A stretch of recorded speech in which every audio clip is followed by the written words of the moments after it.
Kanyarwanda. Il y a eu les Banyanga, les Tembo et qui sont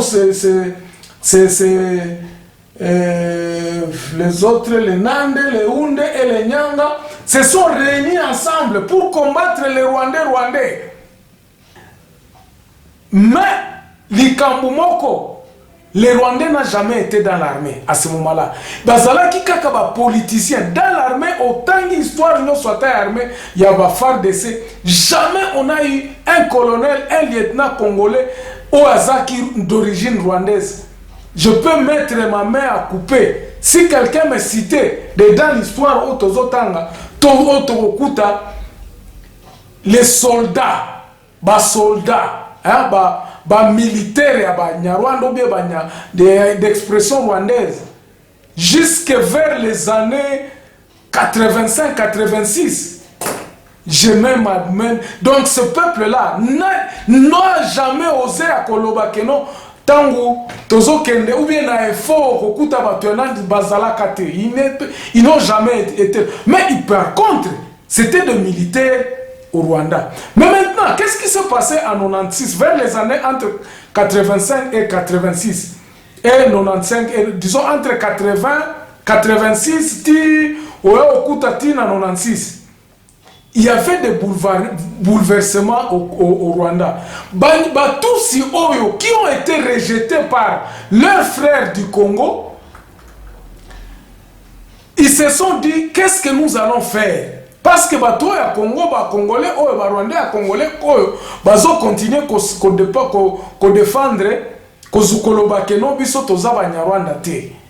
Alors ils se sont dit, nous allons essayer de nous léguer. C'est ainsi que mouvement wana ba politique oyo ya ko récupérer Rwanda na bango e bandaka côté à Uganda les mutusi oyo zoyo katuti pawa ba bandaki ko sala ba lobby na bango na poto ti ba ko renverser Idi Amin côté à nani ya Uganda kuna. Et maintenant leurs lobbies se sont étendus par les Rwandais qui savent que non côté au Rwanda ou à côté na Congo ba yebi ke biso toza ba Congolais te ba bengana kabiso. Ce sont eux qui ont commencé maintenant à envoyer leurs enfants dans l'armée rwandaise côté à côté na FPR. Tant baza kosala bazolinga ba bengana abiarima na côté kuna. Mobutu azalaka souboul. Mobutu était souboul à ce moment-là. C'est ainsi que même chez le Rwandais okuta keno baebani bango moko keno oyo eza clan oyo outaka na Rwanda na bao baza ba Congolais te baoyo baza ba Hutu mais baoyo baza ba Congolais. Ils se connaissent eza neti biso banande Tokyo yeba keno oyo aza Mukonzo oyo aza munande ya Uganda. Ils se connaissent. Alors okokuta biso par exemple o totanga na ba collègue mususu o baza ba Rwandais vers les années 94, 90, 92, au coup de la classe, Kendaki Bazana, non, 85, 86 plutôt. Disparaître na mboka, Bazate, pendant que Bazaki na lobbying na bango ya kotinda bana na kati ya kisoda. Ils ont compris que non, pour reconquérir le Rwanda, il faudrait par les armes. C'est ainsi que bana ebele na Bukavu na même na Lubumbashi ya ba Rwandais wana ba traversaka ba kei na formation militaire côté à Uganda kuna. Vous comprenez maintenant là où l'ambiguïté est, parce que ne se sentant pas chez eux au Congo, ba yebaki ke bazé pas na bangote, mais ceux-là qui savaient que aweze pas na biso baboya kako kende na babilo kwa nate. Mais il leur disait, tant que tu conquérir côté na biso kuna, bino bokozalaka na esikate. Confusion wana et kotaka. Donc, vous allez voir qu'il y a parmi les Rwandais, ils connaissent Bayebi, même Baroubé Rwanda Bayebi ke ngai naza Rwandais, naza Rwandais oyo a utaka na Congo te. Bayebi de fond de leur cœur bayebi que tous ba Congolais te. Mais si koyo nazo parler bino tango ba Rwandais wana tango ba yoki que non lobbying na bango eza que non ba récupérer mboka na bango, ils ont envoyé leurs enfants dans l'armée. Bakoti bakuzui menduki ti bake kosalisa yango na okuti bakagame kuna bakoti kisoda ti bazaki na Uganda bae ko envahir babeti babomi abiarimana bati ba récupérer mboka na bango ekomi mboka batuti. C'est ça effectivement ce qui se passe avec nous. Maintenant, qu'est-ce que nous tirons? Qu'est-ce que nous tirons des leçons dans cette histoire ici? L'échec que le Congo a eu en ne faisant pas une identification du Congolais. Et protéger, comme le pays nous va protéger file donc donner na bango ya ba Congolais. On n'a jamais eu une politique ya identification ya ba Congolais. Et ça qui échec. Et outil wapi et outil na unitarisme à outrance en dérobant l'identité congolaise. Donc Mobutu ayaki ko bafouer l'identité congolaise parce que il nous a mis tous dans un sac. Biso nyonso batiaka biso na saki moko. On a osala ndenge nini? Osala plutôt parler donc et chambilinga milinga. Lorsque les commissaires généraux ont évoqué cette histoire-là, il y a eu des débats au Parlement. En 78, je crois en 88, basur mesure bakoloba bon ok, équipe d'identification et ça les à partir de Kinshasa. Ba chef coutumier ba s'opposaka, ba tuebele, ceux qui connaissaient, ils se sont opposés. C'est pour cela même les Rwandais tout autour de Mobutu balobia Mobutu soko bandi likambo pouvoir na yo et kozala lisusu te. Ainsi Mobutu azwaki makanisi koloba keno yende aza papa bomoko akomaka ko recevoir ba chef coutumier abandi ko yebisa bango kolobi keno ngai nde naza boye. Et puis on a commencé même à kopesa ba pouvoir à babokoko. Il y a eu à un certain moment Mobutu qui voulait à ce que unitarisme ait marché. Nandenge zalaka déjà asilisa ba guerre ba sécession wana. Il a voulu à ce que atia batu moko batu nyonso wana parti moko un père tout ça tout le monde pensant qu'il était éternel. Mobutu tango bandi ko shit na bandi ko koma akomi ko remarquer que non effectivement likambo tango alinga bana ya nani ya ko remettre pouvoir na ba donc à dérober d'abord pouvoir na ba chef coutumier parce que partout, dans beaucoup de clans, dans beaucoup de tribus, on a intronisé Mobutu comme leur chef. Et les chefs coutumiers commençaient à répondre à Mobutu. Mobutu, ce qu'on appelle ces instructions, instruction est passée par les chefs coutumiers.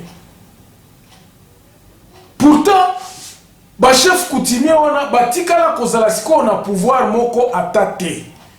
Et ça là kaka pouvoir ya bokoko wana oyo le pouvoir spirituel que Mobutu commençait à kokende pa banyanga ba introniser comme chef coutumier ba introniser comme moine dans d'autres clans parce qu'il était téméraire. Mobutu bandai kozala donc il avait tout le pouvoir en main. Alors vagona ko introniser Mobutu comme pour na ko garder paix, pour na ko garder unitarisme wana. C'est ça qui a dérobé même au chef coutumier le pouvoir coutumier sur leur terre. Donc bandeko bon on a revers oyo to sibisaki oyo identité na biso ekendaki. Tango identité wana ekei et c'est là où on a commencé à voir les failles. Maintenant, revenons à l'Est. Batie biso nyonso tu na ndenge moko. Batie biso tu tozala ndenge Nord Kivu etikalaka ba Denis Paluku et les rois Kabuba, ils se sont réconciliés. Balobi biso nyonso tu tozaba mobutiste, tozaba na moko makambo ya tribalisme, totika yango, totika ba tribal, ba makambo ya tribi. Tribalisme te, makambo ba tribi wana totika yango.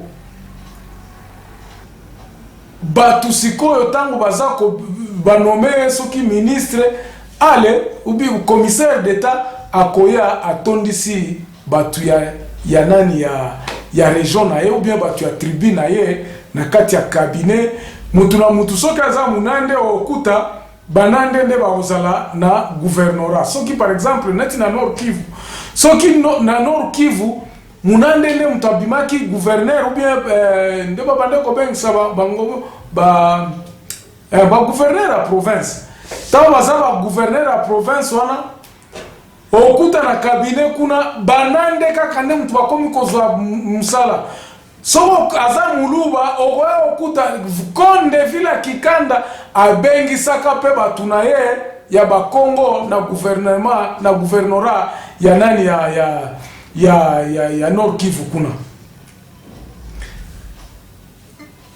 bakri peuple est menacé Mobutu likambo yo tout ça bolanda ba meeting ebele ya Mobutu tango aza koloba tribalisme makambo ya tribalisme et toboy l'église s'en est mêlée. Donc Mobutu va diaboliser le tribalisme et c'est là où est né le tribalisme en fait. Quand on disait que non, bah tribu muto, oh aza munande, oh mona kabile ne nyoso tu batu baloba kinande, oh aza muswahili, oh aza mukongo, oh boye. Ezalaka kaka elan ya mutu na mutu ameka ko propulser bande konaye. Donc soki batindi par exemple, oh oza magistrat soki wapi soki nani, okende okutaka kuna obengisi obendi na ba oncle na yo tout ça bake kuna. Cette histoire-là a été déplorée, Mobutu aboye likambwana lobito zabana putata moko. Mais ça ne pouvait que se faire comme ça parce que ezalaka sikoyo course au pouvoir. Course au pouvoir. Toko zalandene. Ngai pona zala bien, il faut na zala entourer na bande konangai. C'était ça le système. Ba déplorer likambo. Entre-temps, le Congolais n'a toujours pas son identité. Donc, vous allez voir, les chefs coutumiers vont rester des gens Batupamba, corruptibles. Mobutu les a corrompus. Et quand on voulait exercer makamuna bango balobi na bango que non, bilo il faut bobanda okaka kotala ka makambo coutume, on va vous resterez des notables et dans le bapesaka bango de angona zomo na ka constitution awa. Tant que vous avez comité provincial, vous avez réservé 3 places par exemple dans le chef coutumier. C'est de là où est venue cette histoire-là. Vous avez une assemblée provinciale, et même je crois au Parlement, c'est réservé quelques sièges à chefs coutumiers qui sont nommés. Parce qu'on les avait dérobés du pouvoir. Imagine-toi, yo chef coutumier, Ozaka kana pouvoir moko kakaboye. Et tellement que mabele bango moko nde bazaki sikoyo, à un certain moment, on a même na kotangela bino email moko awa. Ba chef coutumier en principe ne mutu babanda koteka ba mabele wana. Ne connaissant pas faire quoi que ce soit, parce que ça leur revenait des droits. Aujourd'hui, il y a des chefs coutumiers qui ont tout vendu. Il y a des chefs coutumiers qui ont tout vendu. Donc, ce qu'on a déjà, à partir de Awana,